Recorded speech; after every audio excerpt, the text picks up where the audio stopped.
My name is Quinn, and at 36 years old, I never expected to be starting over as a single mom of 10-year-old twins. After my divorce, moving back in with my parents seemed like the perfect solution to save for a house. At first, they adored Josh and Emily, my sweet twins. Everything changed when my brother Ryan returned with his new wife and their son Ethan. The favoritism was subtle at first until it became impossible to ignore. If you have ever felt pushed aside for someone else, please hit that like button and subscribe. Let me know where you are watching from in the comments. You will not believe what happened when my parents crossed the line with my children. Before everything fell apart, I had what seemed like a good arrangement. After my divorce 3 years ago, I focused on my career as a pediatric nurse while trying to give my twins the stability they deserved. The hours were long, but the work was rewarding. I specialized in the oncology unit, which was emotionally challenging, but gave me perspective on what truly mattered in life. My son Josh was always the quiet one. Even as a toddler, he preferred sitting with a book to running around the playground. By 10, he had already read more books than most adults I knew. His teachers constantly praised his vocabulary and analytical thinking. Josh was sensitive, though, taking criticism to heart and often retreating into himself when upset. He had his father Martin's thoughtful brown eyes and my wavy brown hair. Emily, his twin sister, was our family artist. Her room was always cluttered with sketchbooks, colored pencils, and half-finished projects. She had an eye for beauty that amazed me, finding inspiration in things most people would overlook. Where Josh was reserved, Emily wore her emotions openly. She laughed loudly, cried easily, and loved fiercely. With her blonde hair and blue eyes, she looked more like her father, though she had my determination. When Martin announced he was leaving me for his 24-year-old secretary, my world collapsed.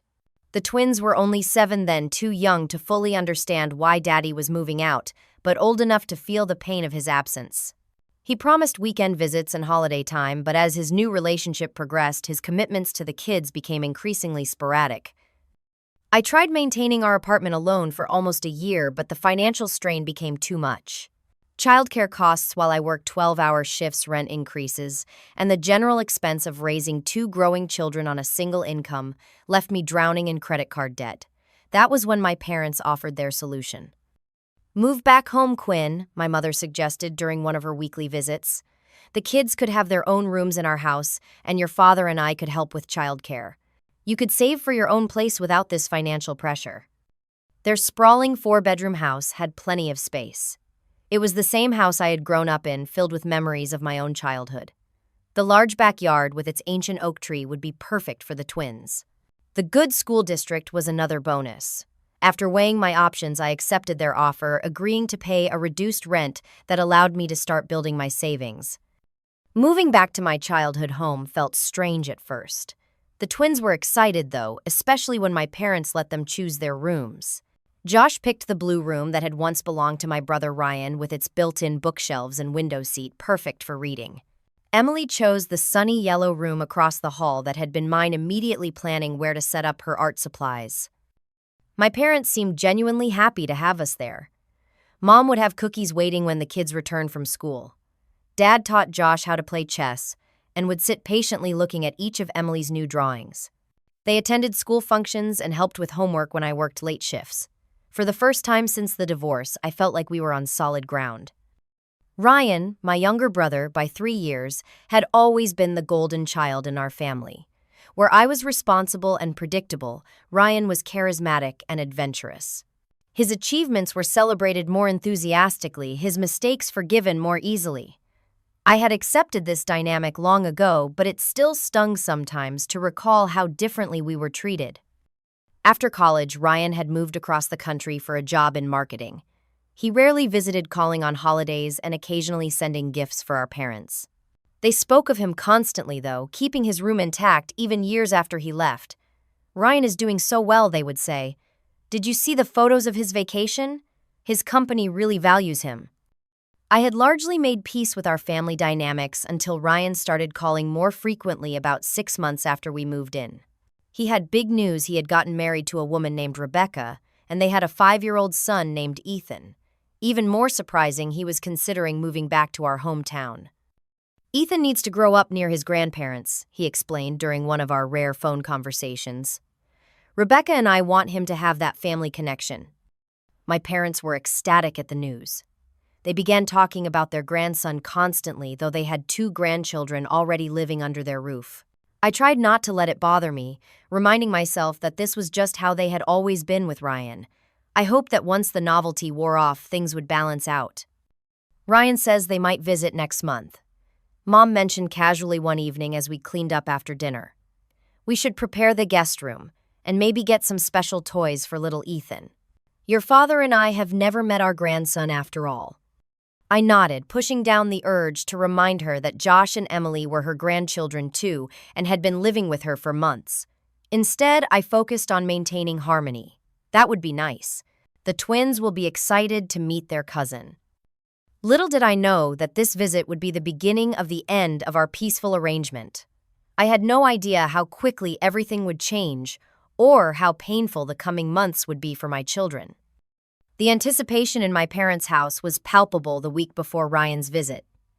Mom cleaned obsessively, rearranging furniture and buying new bedding for the guest room. Dad made 3 separate trips to toy stores, returning with bags full of presents for a grandson he had never met. I noticed that no similar shopping sprees had occurred when my children moved in. "Do you think Ethan will like these dinosaur figures?" Dad asked, showing me his latest purchase. "Ryan says he loves dinosaurs." "I am sure he will," I replied, trying to keep my tone neutral. "Josh is into dinosaurs too. Maybe they can play together." Dad nodded absently, already moving on, to show me the child-sized sports equipment he had bought. I watched him arrange the gifts in the guest room, my unease growing. Not once had my parents splurged like this for Josh or Emily's birthdays. When Ryan finally arrived with Rebecca and Ethan, my parents transformed into people I barely recognized. My normally reserved father swept Ethan into his arms, spinning him around and declaring him the spitting image of Ryan at that age. My mother hugged Rebecca as though she were a long-lost daughter rather than a daughter-in-law she was meeting for the first time. Rebecca was attractive in a polished way, with perfectly highlighted hair and designer clothes. Her smile remained fixed throughout the introductions, never quite reaching her eyes. Ethan, a small boy with Ryan's dark hair and a perpetual pout, immediately demanded to know what presents his grandparents had for him.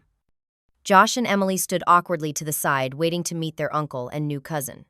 When I finally managed to direct attention their way, Ryan gave them a cursory hello before turning back to our parents. Rebecca nodded at them without interest. Ethan refused to acknowledge them at all. Dinner that evening was uncomfortable. My parents focused all their attention on Ryan's family, asking endless questions about Ethan's preschool achievements and Rebecca's tastes.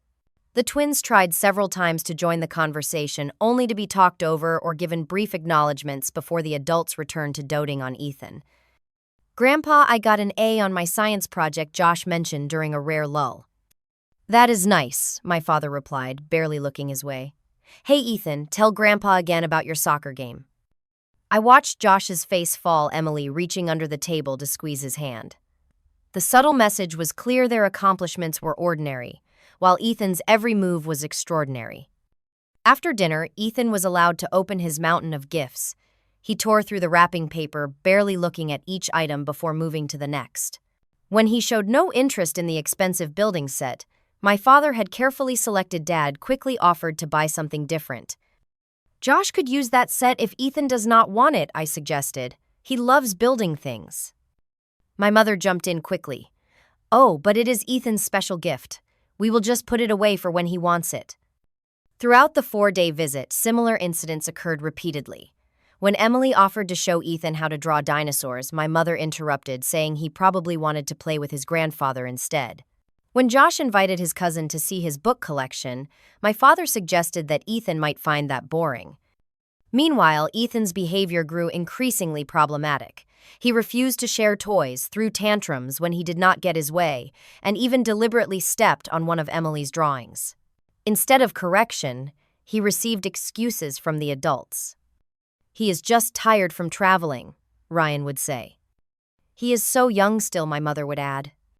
"Boys will be boys," my father would chuckle. The final night of their visit, Ryan made his announcement over dessert. "We have decided to move back here next month. My company is opening a branch office downtown, and they have offered me a position." My parents could barely contain their excitement. That is wonderful news. You can stay here while you house hunt, my mother offered immediately. Ryan grinned. We were hoping you would say that. We will need a few months to find the right place. I felt a knot forming in my stomach. The house is already pretty full with us here, I pointed out. Oh, we will make it work, my mother dismissed my concern. Family comes first. I caught the underlying message: Ryan's family came first. I tried to discuss my concerns with my parents after our guests went to bed. I am worried about how the kids will adjust to having more people in the house, I explained, and I noticed some tension between them and Ethan. Your children need to learn to share, my father replied. They have had the run of the house for months now. Besides, my mother added, Ryan's family needs our help right now. I am sure your kids will understand. I went to bed that night with a growing sense of dread. Something had shifted in our family dynamic, and I worried my children would bear the brunt of it. Ryan and his family moved in 3 weeks later, taking over the guest room as their temporary quarters. What was supposed to be a few months of house hunting quickly turned into an open-ended arrangement. Ryan always had excuses for why potential houses did not work out. The yard was too small, the kitchen needed updating, the commute would be too long. With 3 adults, 1 teenager, and 3 children now sharing the house space became a premium. The once peaceful home turned chaotic, with the common areas increasingly cluttered with Ethan's toys. The living room, once a place where the twins could relax and watch television, became Ethan's domain. His shows were the only ones allowed, his playtime took priority. The most concerning change was my parents' behavior. Their favoritism toward Ethan grew more blatant by the day. When all 3 children wanted to use the backyard, Ethan's preferences dictated the schedule. When treats were purchased, Ethan received the lion's share. When conflicts arose, the twins were assumed to be at fault regardless of circumstances. One Saturday morning, I came downstairs to find Emily in tears at the kitchen table. Her sketch pad lay open, a page torn and scribbled over with crayon. What happened, sweetheart? I asked, kneeling beside her. Ethan ruined my drawing, she whispered. I worked on it all week for art class. I found my mother in the laundry room. Did you know Ethan destroyed Emily's art project? She barely looked up from folding clothes. They need to learn to share their things. Mom, this was her school assignment. It was not about sharing. Well, Emily should not leave her things where Ethan can get them, she replied dismissively. He is just a little boy. He is 5 years old, not 2, I pointed out. He understands not to destroy other people's property. My mother sighed. Quinn, you are making too big a deal out of this. Children have conflicts. Emily will make another drawing. Later that same day, I overheard Josh defending his sister when Ethan tried to take her backup sketch. You already ruined one of her drawings, my son said, firmly stepping between Ethan and Emily. You cannot have this one too. My father immediately intervened. Joshua, do not be selfish. Ethan just wants to see the picture. But Grandpa, he will ruin it again, Josh protested. Go to your room if you cannot share, my father ordered. Josh looked at me helplessly before trudging upstairs. That night I found Josh reading in his closet with a flashlight. When I asked why he was not using his desk, he explained that Ethan had been coming into his room and taking his things. Grandpa says I should let him because he is younger, Josh said quietly, but he breaks everything, Mom. The incidents multiplied. Emily's art supplies mysteriously disappeared, only to be found broken in Ethan's possession. Josh's books were removed from his shelves to make room for Ethan's toys. The twins' requests to watch their favorite shows were consistently overruled. Rebecca contributed nothing to the household, treating me more like household staff than family. She would leave dirty dishes in the sink, expecting others to clean up. She rarely supervised Ethan, allowing him free rein of the house while she spent hours on her phone. When I suggested she might help with chores, she looked surprised. Your parents said we were guests, she replied. Besides, I have Ethan to look after. Ryan was hardly ever home, working late, and often going out with friends afterward. This left Ethan primarily in my parents' care, which they seemed to prefer to spending time with the twins. I started taking extra shifts at the hospital, partly to escape the tension at home and partly to save money faster. My new goal was clear: we needed our own place as soon as possible. I opened a separate savings account and contributed every spare dollar. I skipped lunches, canceled my few subscriptions, and sold clothes I no longer needed. The twins noticed the change in their grandparents becoming increasingly withdrawn. Josh read alone in his room when he was not at school. Emily stopped showing her artwork to anyone. Both began declining invitations from friends, unwilling to bring them to a home where they felt unwelcome. One evening, I tried once more to address the situation with my parents. The kids are really struggling with all the changes I began. They feel like they have been pushed aside. They are being dramatic, my father replied. They should be grateful to have a cousin their age to play with. Ethan is 5 years younger than them, Dad. And he does not play with them, he bullies them. Children need to work out their own problems, my mother interjected. You are coddling them too much, Quinn. Setting boundaries is not coddling, I argued. Ethan needs to learn to respect other people's belongings. Well, if you disciplined your children properly, maybe your marriage would have lasted, my mother snapped. The words hung in the air between us. I stared at her, shocked by the cruelty of the comment. Without another word, I left the room, knowing any further discussion would be pointless. That night, I called Sarah, a friend from work, who also happened to be a realtor. I need to find a place of our own, I explained. Something affordable that we can move into quickly. I might have a few options, she replied. How soon are you looking to move? As soon as possible, I told her. Things are getting unbearable here. What I did not know then was that the situation was about to reach its breaking point, forcing my hand in ways I never anticipated. The day everything changed started like any other. I was working a 12-hour shift at the pediatric oncology unit, dealing with the emotional aftermath of losing a 7-year-old patient to leukemia. Jacob had fought bravely for 3 years, his parents never leaving his side. Watching them say goodbye to their only child had left me emotionally drained. All I wanted was to go home, hug my kids, and remind myself how fortunate we were despite our challenges. Around 4 in the afternoon, my phone vibrated with a call from Emily. I stepped into the break room to answer, immediately concerned, since the twins rarely called me at work. Mom Emily's voice was shaking clearly, trying not to cry. Grandma and Grandpa are moving our stuff. What do you mean moving your stuff? I asked, confused. They came into our rooms and started putting everything in boxes, she explained, her voice dropping to a whisper. They said we have to move to the basement rooms so Ethan can have our rooms. I felt a cold wave of shock wash over me. Put Grandma on the phone, please. After a moment of muffled conversation, my mother's voice came through the line. Quinn, do not get worked up. We are just making some practical adjustments. By moving my children to the basement without discussing it with me first, I kept my voice level despite my rising anger.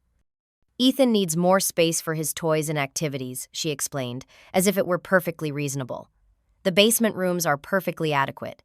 Your father and I decided this makes the most sense for everyone. I will be home in an hour, I replied, ending the call before saying something I might regret. I explained the situation to my supervisor, who immediately told me to go home. Family first, Quinn. We have got it covered here. The drive home was a blur of emotions, anger, disbelief, and a strange sense of clarity. For months, I had been making excuses for my parents' behavior, trying to maintain peace at the expense of my children's well-being. That ended today. When I pulled into the driveway, Sarah's business card sat on the passenger seat. She had shown me a small 3-bedroom house just last weekend, perfectly located near the kids' school. I had put in an offer immediately, using the money I had been saving so diligently. The call confirming my offer had been accepted had come just yesterday. I had planned to tell the kids this weekend once the inspection was complete. Now it seemed the timeline would need to accelerate. Walking into the house, I was met with chaos. Boxes of the twins' belongings cluttered the hallway. My father was carrying Josh's bookshelf down to the basement, while my mother directed Ryan in rearranging furniture in what had been Emily's room. Ethan was jumping on Josh's bed, already claimed as his own. I found the twins in the basement, sitting silently on old twin beds that had been hastily set up. The basement rooms were small, with tiny windows near the ceiling that let in minimal light. The walls were unfinished, the concrete floor covered only by thin area rugs. A single bare bulb illuminated each room. I knew from experience that these rooms got uncomfortably cold in winter. Emily looked up when I entered, tears streaming down her face. Josh sat with his arms wrapped around his knees, staring blankly at the wall. Their faces lit up momentarily when they saw me, then fell again as they waited for my reaction. "The rooms are too cold down here," Josh said quietly, "and Emily is afraid of the dark." I told Grandma that. Emily added. She said I need to grow up. I knelt between them, pulling them both into a hug. "This is not okay," I whispered, "and we are not staying here." I took their hands and led them upstairs, where Ryan and Rebecca had now joined my parents in the living room. Ethan was playing with Josh's chess set pieces scattered across the floor. "What is going on here?" I demanded. My mother smiled tightly. "We have decided that since Ryan's family will be staying longer than expected, they need proper rooms. The basement rooms are perfectly fine for the twins. They have been spoiled having such large rooms to themselves." "We did not think you would mind," my father added. "After all, this is our house." Ryan at least had the decency to look slightly uncomfortable. Rebecca, on the other hand, was already discussing paint colors for Ethan's new rooms. "He needs a space that nurtures his creativity," she was saying. "Maybe a jungle theme for one room and a space theme for the other." "2 rooms," I repeated. "You are giving him both of my children's rooms." "He needs one for sleeping and one for playing," Rebecca explained, as if it were obvious. "A 5-year-old boy has lots of energy." "And 10-year-olds do not," I countered. "Your kids are older," my mother said dismissively. "They do not need as much space or attention." I looked at my children's tear-stained faces, then back at the adults who had betrayed their trust so completely. Something inside me hardened into resolve. "I see," I said calmly. "Josh, Emily, pack your bags." The room fell silent. My parents exchanged confused glances. "Now you are being dramatic, Quinn," my father scoffed. "There is no need to make a scene." "I am not making a scene," I replied evenly. "I am removing my children from a toxic environment." "Where exactly do you plan to go?" Ryan asked with a smirk. "Hotels are expensive, and you cannot afford an apartment on such short notice." I simply smiled, taking my phone from my pocket and sending a quick text to Sarah. "We will be fine. You can keep the rooms. All of them." My parents and Ryan assumed I was bluffing, that I had nowhere to go. What they did not know was that I had been preparing for this possibility for months. Each extra shift, each skipped lunch, each item sold had been building toward our independence. "You cannot just leave," my mother protested, her smug expression faltering slightly. "Think about the children. They need stability." "I am thinking about my children," I replied, "which is more than I can say for you." I turned to the twins. "Go pack your essential items. Clothes, schoolwork, and special treasures first. We will come back for the rest later." As the twins headed to the basement to gather their belongings, my mother followed me to my room. "Quinn, you are overreacting. We were just trying to make things work for everyone." By putting my children in unfinished basement rooms without discussing it with me first, I pulled my suitcase from the closet and began efficiently packing my clothes. That is not making things work. That is showing them they do not matter. "Of course they matter," she insisted. "But Ethan is younger. He needs more attention and space." "All children deserve equal respect, Mom. Not just the ones you prefer." My phone chimed with a message from Sarah Keys, "Ready when you are. Utilities on. Cleaner just finished." I smiled, continuing to pack methodically. The house Sarah had shown me was perfect for our needs, small but with 3 bedrooms, a fenced backyard, and within walking distance of the kids' school. I had been transparent about my situation, and Sarah had expedited everything. The inspection had been completed yesterday, revealing only minor issues. The previous owners, an elderly couple downsizing to a retirement community, had accepted my offer contingent on a quick closing. With Sarah's help, I had secured a mortgage based on my steady employment history and excellent credit. My father appeared in the doorway. "You are being childish, Quinn. Where do you think you are going to go?" "To our new home," I replied simply.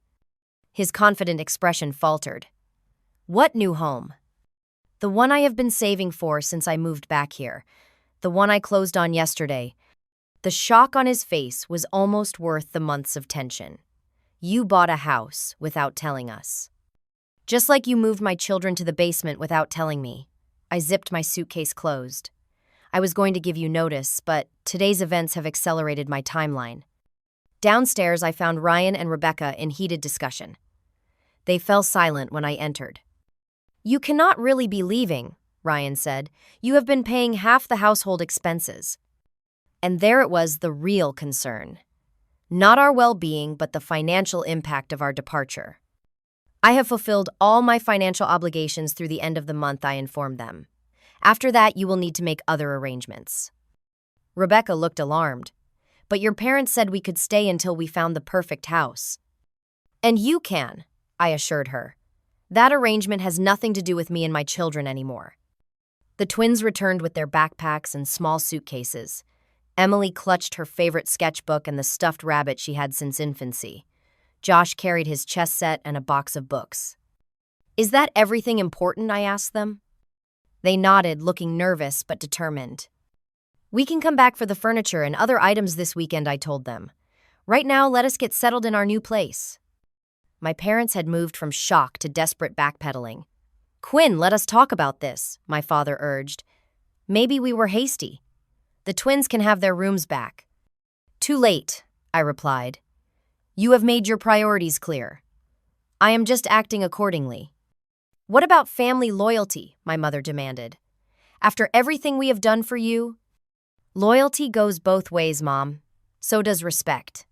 You have shown neither to my children. I guided the twins toward the door, pausing only to look back at my stunned family. We will be back for our things on Saturday. Please have them ready. Ryan stepped forward, his confidence replaced by panic. Wait, you cannot just leave us with the full expenses. I am not ready for that. You should have thought of that before you took my children's rooms, I replied. Actions have consequences, Ryan. Consider this a learning opportunity. Rebecca's face had turned pale, but we were counting on sharing expenses while we saved for our dream home. Dreams change, I told her. Adjust accordingly.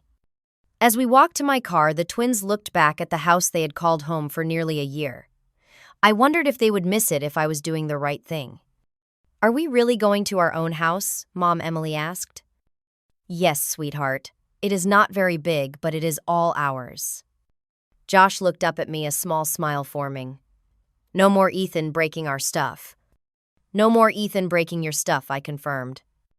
As we drove away, I caught a glimpse of my parents and Ryan's family in the rearview mirror, still standing in the doorway, looking shocked. They had underestimated me, assumed I would continue to accept their treatment indefinitely. They had no idea I had been planning our escape, creating a safe haven for my children away from their toxic favoritism. Where are we going? Emily asked as we turned onto an unfamiliar street. Home, I replied. Our real home. Our new house was modest compared to my parents' spacious home, but it was ours. A simple 2-story with 3 bedrooms, 1.5 bathrooms, and a small but private backyard. The previous owners had maintained it beautifully with fresh paint throughout and well-kept hardwood floors. It was only 15 minutes from the hospital where I worked and 3 blocks from the twins' school. Sarah was waiting when we arrived, standing on the front porch with keys in hand and a warm smile on her face. She had gone above and beyond arranging for a cleaning service and even having the utilities connected ahead of our arrival. Welcome home, she said, handing me the keys. I had the cleaning crew pay special attention to the kids' rooms so they could set up right away. The twins approached the house cautiously, as if afraid it might disappear if they moved too quickly. Can we pick our own rooms? Josh asked. Absolutely, I replied. This is your home too. They raced inside, their earlier sadness temporarily forgotten as they explored each room, calling out discoveries to each other. Mom, there is a window seat. Look at the backyard. Can I have the blue room? Sarah had arranged for air mattresses until we could get proper beds, and the previous owners had left a small kitchen table and chairs they no longer needed. It was sparse, but it was a start. That first night, we ate pizza on the floor of our empty living room, making plans for each space. Emily wanted to paint her room yellow, while Josh was already planning where his bookshelves would go.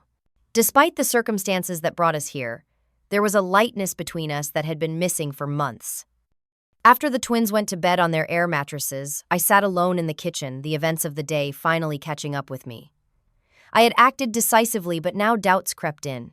Had I been too harsh, should I have tried harder to work things out? The mortgage would stretch my budget thin, and furnishing the house would take time. My phone had been buzzing with messages all evening. My mother had progressed from angry demands that we return immediately to tearful pleas about family staying together.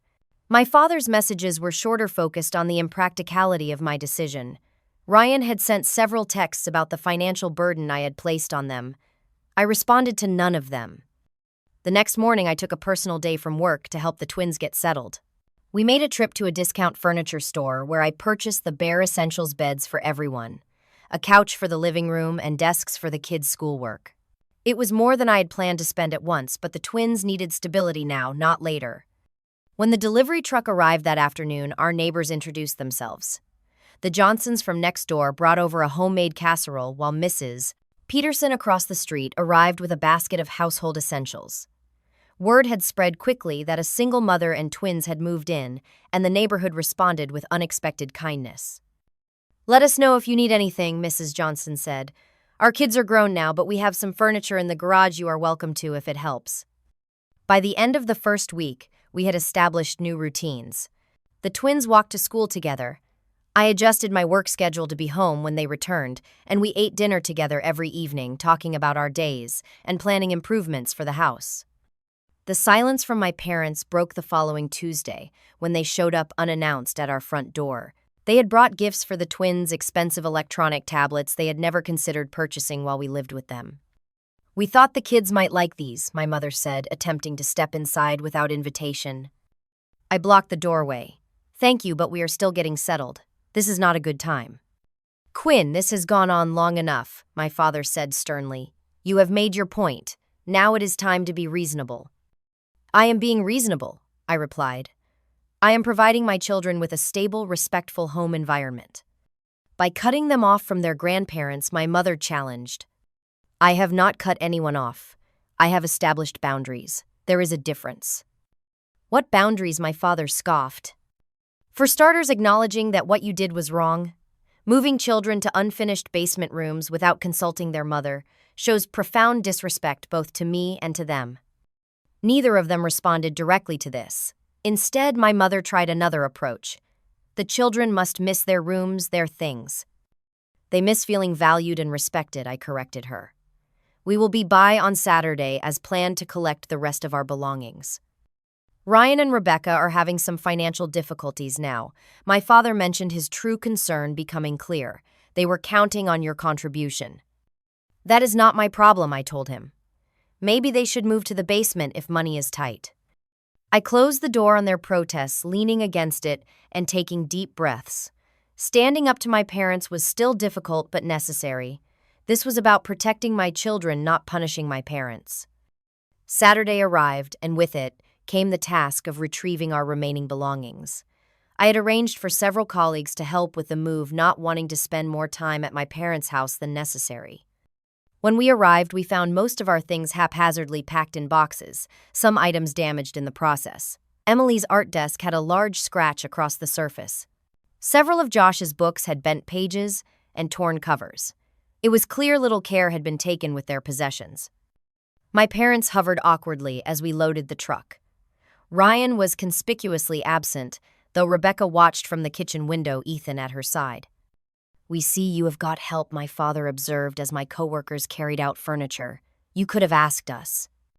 "You have helped enough," I replied, checking items off my inventory list. As we worked, I overheard a neighbor talking to my mother. "Ryan and that wife of his are looking at apartments," she was saying. "Heard they cannot afford to stay here now that Quinn is gone." I suppressed a smile, continuing with my task. Actions indeed had consequences. The twins remained close to me throughout the process, avoiding their grandparents and former rooms. When Ethan tried to intercept Josh as he carried a box of games, I stepped between them. "Those are mine," Ethan whined. "Grandma said I could have them." "They belong to Josh." I corrected him firmly. "You have plenty of your own toys." My mother appeared immediately. "Surely Josh can leave a few games for his cousin." "No, he cannot," I stated clearly. "These are his possessions, not community property." By late afternoon, we had retrieved everything of value. As we prepared to leave, my father made one last attempt. "This situation has gotten out of hand, Quinn. You are punishing everyone because of a simple misunderstanding." This was not a misunderstanding, I told him.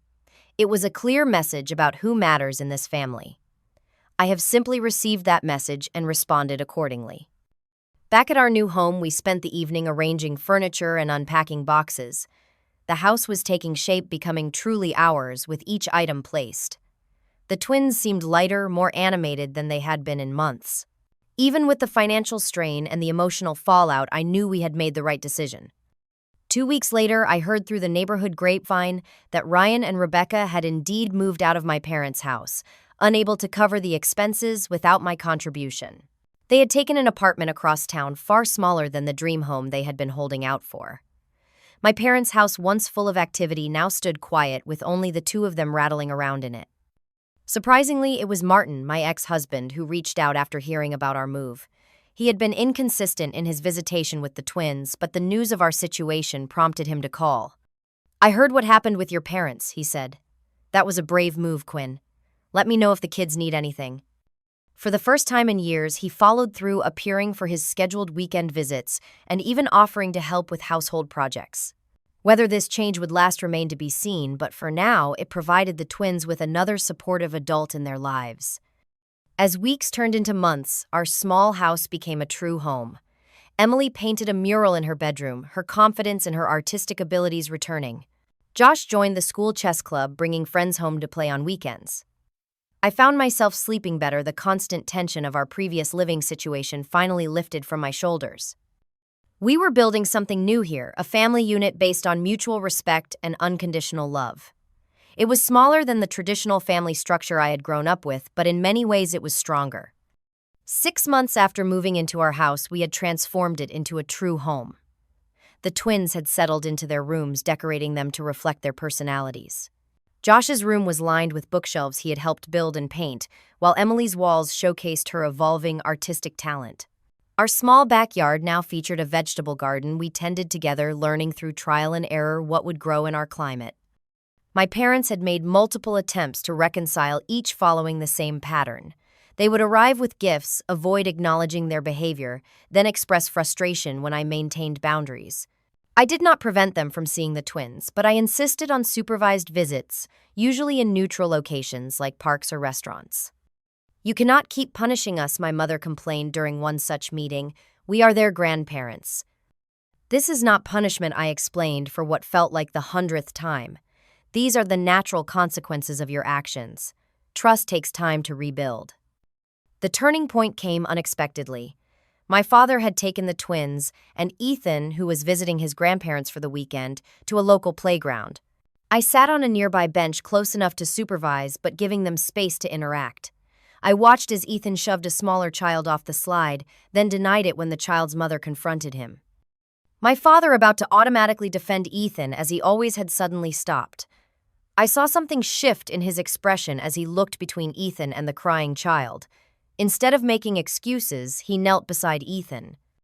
"That was not acceptable behavior," he said firmly.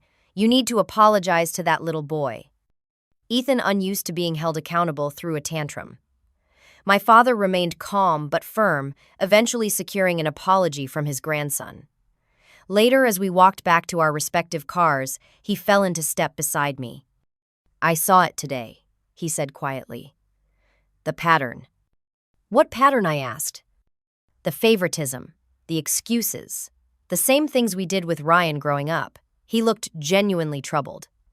"We are creating another entitled child, are not we?" It was the first genuine moment of self-awareness I had seen from either of my parents. I nodded, not wanting to push too hard and lose this opening. A week later, a letter arrived from my mother. Unlike her previous messages, this one contained no guilt trips or demands. Instead, it offered something I had never expected: a genuine apology. "I have been reflecting on our family dynamics," she wrote.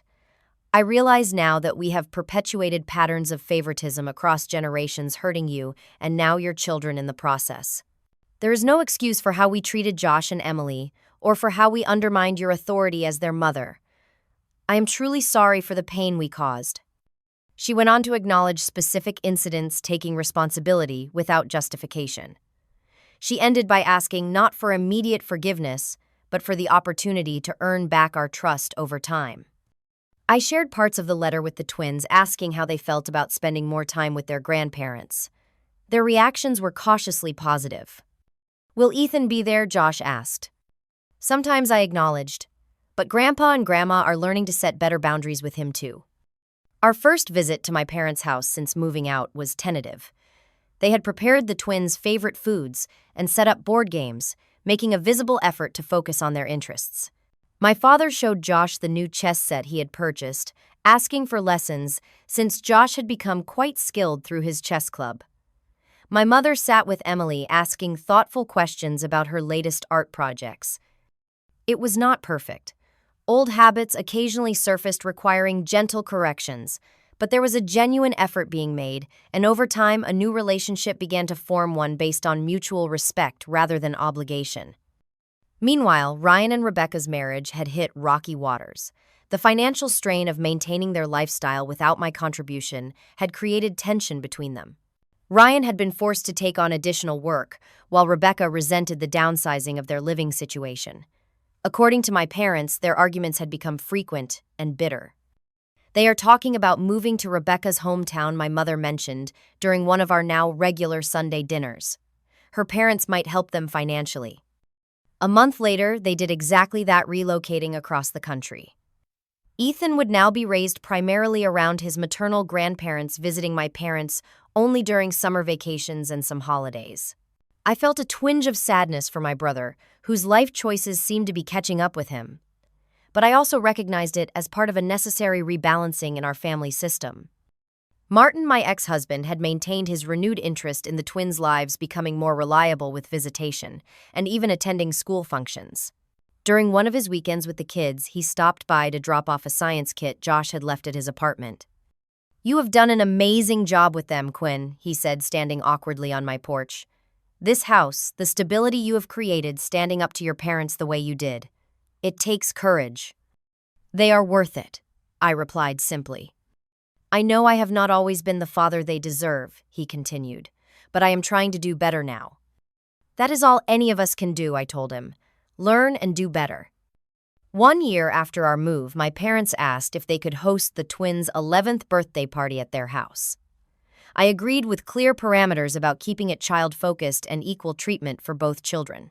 To my pleasant surprise, they followed through, beautifully creating separate but equally special celebrations that honored each twin's unique interests and personality. As I watched my father teaching a group of Josh's friends chess strategies, while my mother helped Emily and her friends with an art project, I felt a sense of cautious optimism. People could change if they truly wanted to, if they were willing to acknowledge their mistakes and put in the work to correct harmful patterns. That evening, after the party guests had left and the twins were enjoying their new gifts, my parents and I sat in their kitchen much as we had countless times before. But this time the dynamic was different. "Thank you for giving us another chance with the children," my mother said, "and with you." "Family should be a source of support, not pain," I replied. "I am glad we are finding our way back to that." "We failed you when you were growing up," my father acknowledged. "The way we favored Ryan was wrong. I see that clearly now." "We cannot change the past," I told them, "but we can create a better future." And that is what we were doing, one day at a time. Our family had been broken by patterns of favoritism and entitlement, but from those broken pieces we were building something stronger. Something based on equality, respect, and unconditional love. The twins were thriving in our small but happy home.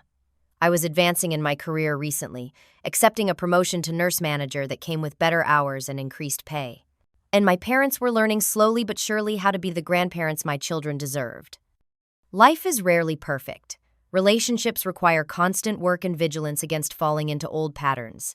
But standing firm in your values, even when it means making difficult choices, creates the foundation for genuine healing and growth. If you have ever had to make a difficult decision to protect your children or yourself from toxic family dynamics, I hope my story gives you courage. Sometimes walking away is the first step toward true healing. Setting boundaries is not selfish, it is necessary. And rebuilding relationships on healthier terms is possible, though it requires willingness from all parties. Have you ever had to stand up to family for the sake of your children?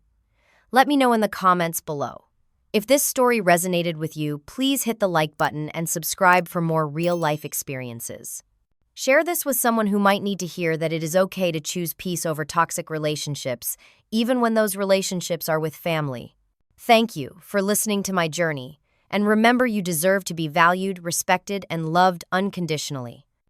So do your children.